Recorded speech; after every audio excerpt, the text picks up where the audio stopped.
അള്ളാഹുവിൻ്റെ റസൂൽ സല്ലല്ലാഹു അലൈഹി വസല്ലമ തങ്ങൾ ഇൽമിൻ്റെ അഹ്ലുകാർക്കും വലിയ പ്രാധാന്യം നൽകുകയും അവരെ ആദരിച്ചും ബഹുമാനിക്കുകയും സംസാരിക്കുകയും ചെയ്തിട്ടുണ്ട്. ഇൽമിൻ്റെ അഹ്ലുകാർക്ക് ബുദ്ധി ഉണർന്ന് പ്രവർത്തിക്കാൻ 6 തവണ ഒരു ദിവസം പല്ല് തേക്കണമെന്ന് ഞാൻ പറഞ്ഞു.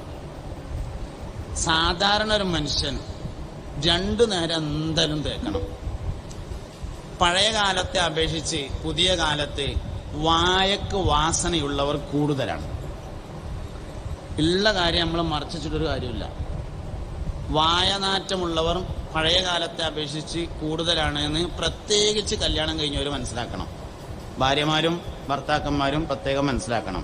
അതിൻ്റെ കാരണം നമ്മൾ ധാരാളമായി ഇറച്ചി മീനും തിന്നുന്നുണ്ട് എന്നുള്ളത് തന്നെയാണ് അതിൻ്റെ കാരണം. തിന്നാതിരിക്കുക എന്നുള്ളതല്ല ഞാൻ പറയുന്ന പരിഹാരം. സിവാക്ക് ചെയ്യണം. സിവാക്ക് എന്ന വാക്കിൽ പല്ല് മാത്രം തേക്കലല്ല, പല്ലും തേക്കണം, മോണയും തേക്കണം, നാവും തേക്കണം. അതിനാണ് സിവാക്ക് എന്ന് പറയുന്നത്. പല്ല് തേക്കൽ ചർച്ച ചെയ്ത എല്ലാ സ്ഥലത്തും പല്ലിന് നീളത്തിലും നാവിന് നീളത്തിലും പല്ലിന് വീതിയിലും തേക്കണം എന്ന് പറഞ്ഞിട്ടുണ്ട്.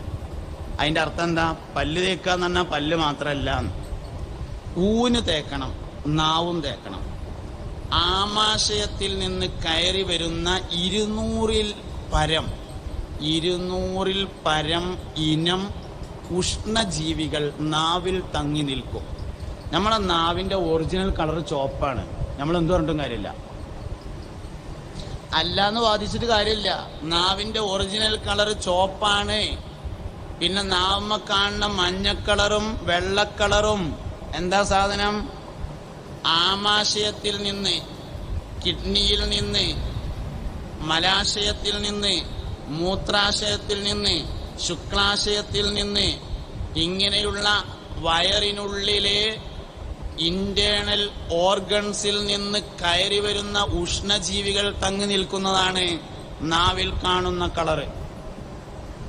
അതുകൊണ്ട് അത് നന്നായിട്ട് വൃത്തിയാക്കി കളഞ്ഞെങ്കിൽ മാത്രമേ.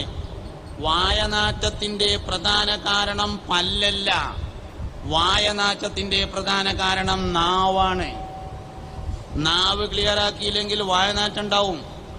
പല്ല് ക്ലിയറാക്കിയിട്ട് കാര്യമില്ല. അണപ്പല്ലുകൾ തേക്കേണ്ടത് വായ അടച്ചു വെച്ചിട്ടാണ്. അണപ്പല്ലുകൾ ഒരിക്കലും വായ തുറന്നു വെച്ച് തേക്കരുത്.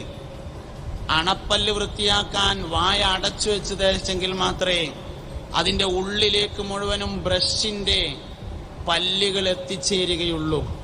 അതുകൊണ്ട് അകവും പുറവും നന്നായി വൃത്തിയാക്കണം. എപ്പോഴെല്ലാം പല്ല് തേക്കുന്നുണ്ടോ അപ്പോഴെല്ലാം നാവും വൃത്തിയാക്കണം. നമ്മളെ കൊണ്ട് വേറൊരാൾക്ക് ബുദ്ധിമുട്ടുണ്ടാവരുത്. മലക്കുകൾ ഒഴിഞ്ഞു പോവാതിരിക്കാൻ നമ്മൾ വലിയ സൂക്ഷ്മത പാലിക്കണം. കുടുംബജീവിതം തകരുന്നതിൽ വരെ ഈ വിഷയത്തിലെ സൂക്ഷ്മതക്കുറവ് വലിയ കാരണമാണ് എന്ന് മനസ്സിലാക്കണം. അതുകൊണ്ട് സാധാരണക്കാർ 2 നേരം നിർബന്ധമായും തേക്കണം. മുത്തഅല്ലിമീങ്ങൾ 6 തവണ തേക്കണം. 5 നിസ്കാരത്തിന്റെ കൂടെയും രാത്രി ഉറങ്ങുന്ന സമയത്തും. ചെയ്യാൻ തയ്യാറുണ്ടെങ്കിൽ ബുദ്ധി നന്നായിട്ട് ഉണർന്ന് പ്രവർത്തിക്കും. പറയുന്ന കാര്യം വേഗത്തിൽ മനസ്സിലാകും. മനസ്സിലാകുന്നത് ഉൾക്കൊള്ളാൻ വേണ്ടി പറ്റും. ജീവിതത്തിൽ വലിയ മാറ്റം ഉണ്ടാവും. അതുപോലെ ശ്രദ്ധിക്കേണ്ട വേറൊരു കാര്യമാണ്, രാത്രി ഉറങ്ങുമ്പോൾ എല്ലാവരും ശ്രദ്ധിക്കേണ്ട, മുത്തഅല്ലിമീങ്ങൾ പ്രത്യേകം ശ്രദ്ധിക്കേണ്ട ഒരു കാര്യമാണ്. രാത്രി ഉറങ്ങുമ്പോൾ നിർബന്ധമായും ശരീരത്തിന്റെ വെളുത്ത ഭാഗങ്ങൾ സോപ്പിട്ട് കഴുകി വൃത്തിയാക്കണം. മുഖം, കയ്യിന്റെ ഉൾഭാഗം, കാലിന്റെ ഉൾഭാഗം, വെളുത്ത ഭാഗം. അയിക്കൂടെ കയ്യൊന്ന് രേശം അങ്ങോട്ട് നീട്ടിക്കഴുകി തല ഒന്ന് തടയും ചെയ്താലും ഒതുവായി. അത്രേ ഉള്ളൂ സംഗതി. ഒതുവാക്ക. പക്ഷെ 3 കാര്യം ശ്രദ്ധിക്കുക. ഒന്ന്, മുഖം ഒന്ന് സോപ്പിട്ട് കഴുകുക. കയ്യും കാലും സോപ്പിട്ട് കഴുകുക. കൈ കഴുകണത് മുട്ട് വരെ കഴുകുക. നീയത്ത് മറക്കാതിരിക്കുക. എന്ന് തോണ്ടുക. സംഗതി ഒതുവായി. ഇത് വളരെ പ്രധാനമാണ്. എന്നിട്ട് എന്ത് ചെയ്യണം? വിരിപ്പ് നന്നായി വിരിക്കണം. ഒരു കാരണവശാലും വൃത്തിയില്ലാത്ത വിരിപ്പിൽ കിടന്നുറങ്ങരുത്. ഉറക്കം എന്നത് ചെറിയ മരണമാണ്. ഉറക്കം എന്നത് ചെറിയ മരണമാണ്. ഒരാൾ എങ്ങനെയാണോ ഉറങ്ങുന്നത് അങ്ങനെ മരിക്കും.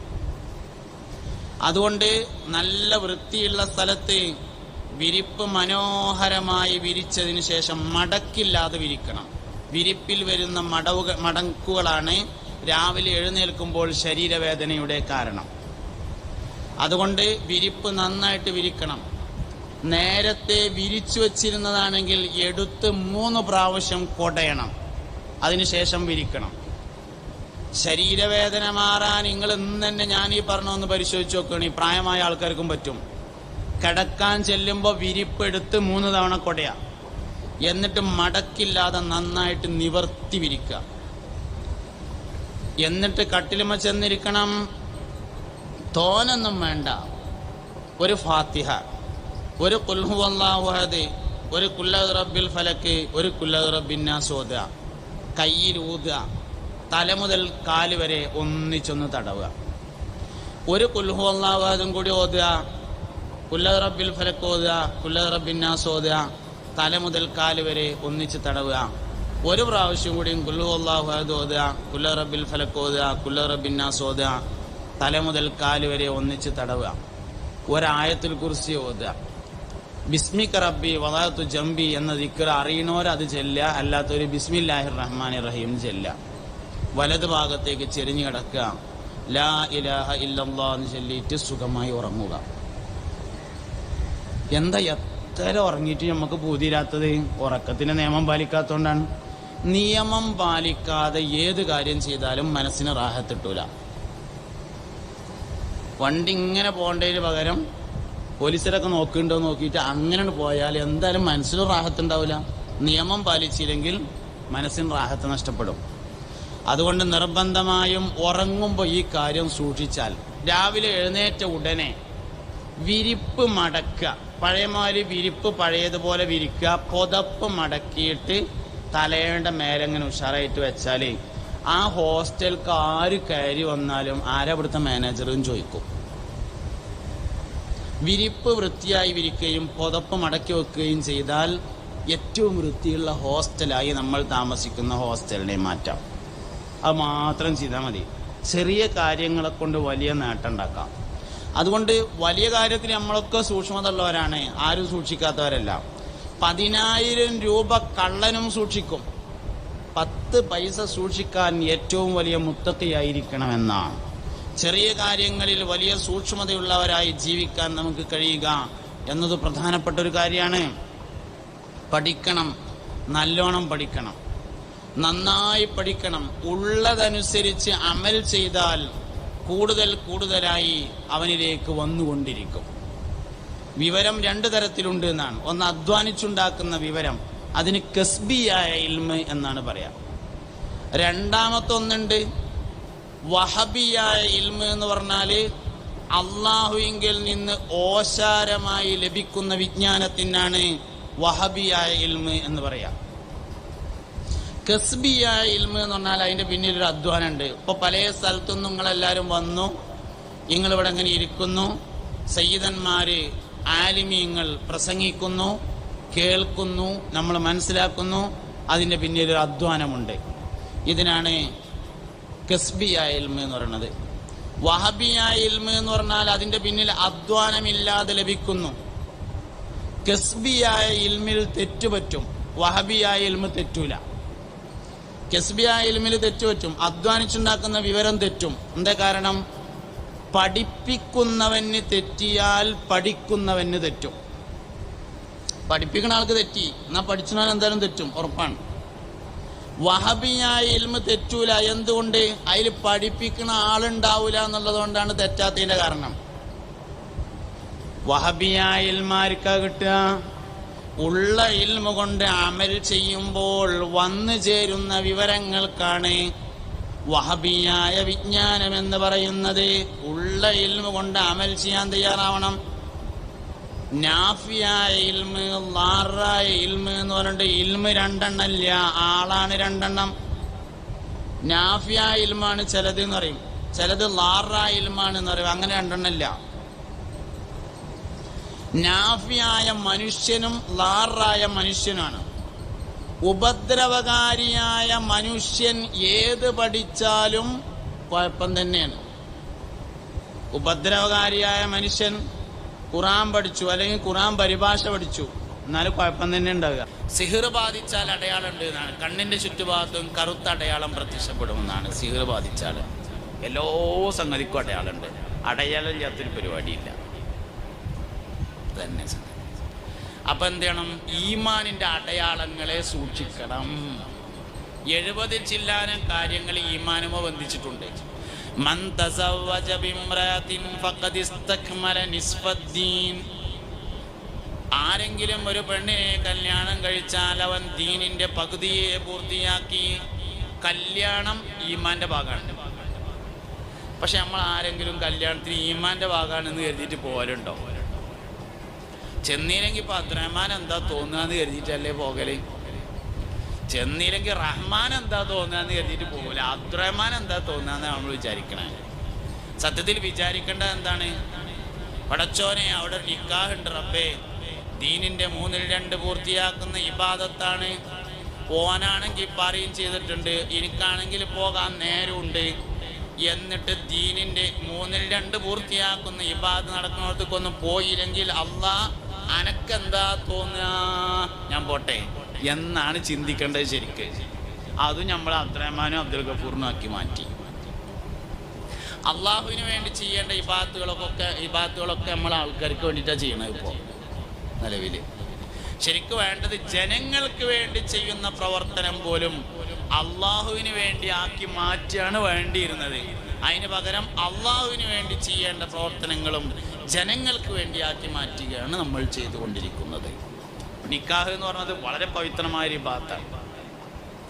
നമുക്ക് നിക്കാഹ് കല്യാണം രസമാണ്. സംഗതി വിവാഹം എന്നത് സൂറത്തു യാസീൻ പറഞ്ഞിട്ടുണ്ട്, സ്വർഗത്തിലേക്കുള്ള ഒരുക്കാണത്. നിക്കാഹ് സ്വർഗത്തിലേക്കുള്ള ഒരുക്കാണ്. 1,24,000 അമ്പിയാക്കളെ അള്ളാഹു ഭൂമിയിലേക്ക് അയച്ചു. മറ്റൊരഭിപ്രായത്തിൽ 2,24,000 അമ്പിയാക്കളെ അയച്ചു. ഇന്ന് പെൺകുട്ടികൾക്ക് അധികവും നിക്കാഹിന് മടിയാണ്, കല്യാണത്തോട് താല്പര്യമില്ല. അധിക പെൺകുട്ടികൾ, പ്രത്യേകിച്ച് വിദ്യാഭ്യാസമുള്ള കുട്ടികൾക്കൊക്കെ കല്യാണത്തോട് താല്പര്യമില്ലാതായി മാറിയിട്ടുണ്ട്. കല്യാണത്തോട് താല്പര്യമില്ലാതായതിൻ്റെ കാരണം അതിൻ്റെ കാഴ്ചപ്പാട് മാറിയതാണ്. വിവാഹത്തോട് താല്പര്യമില്ലാവാൻ കാരണം വിവാഹം എന്നത് ജീവിതത്തിൻ്റെ അനിവാര്യതയാണ് എന്ന് തോന്നിയത് കൊണ്ടാണ്. ഹലോ വില്ലൂർക്കാരെ, വെസ്റ്റ് വില്ലൂർക്കാരെ, വെസ്റ്റായാൽ മതി, വേസ്റ്റ് ആകരുത്. ഇങ്ങോട്ട് നോക്കിയിരിക്കുക എല്ലാവരും. ഇങ്ങോട്ട് നോക്കിയില്ലെങ്കിൽ വേസ്റ്റാവും. എനിക്കും വേസ്റ്റാവും, നിങ്ങൾക്കും വേസ്റ്റാവും. അതുകൊണ്ട് വെസ്റ്റായാൽ മതി. ഇങ്ങോട്ട് നോക്കിയ എല്ലാവരും. നോക്കുന്നുണ്ട് ചങ്ങായിമാരെ നിങ്ങൾ. എന്നാ ചൊല്ലി الشفاعة هب لنا في القيامة مشفقا واهلنا إن الله يا سيدي خير النبي لا إله إلا الله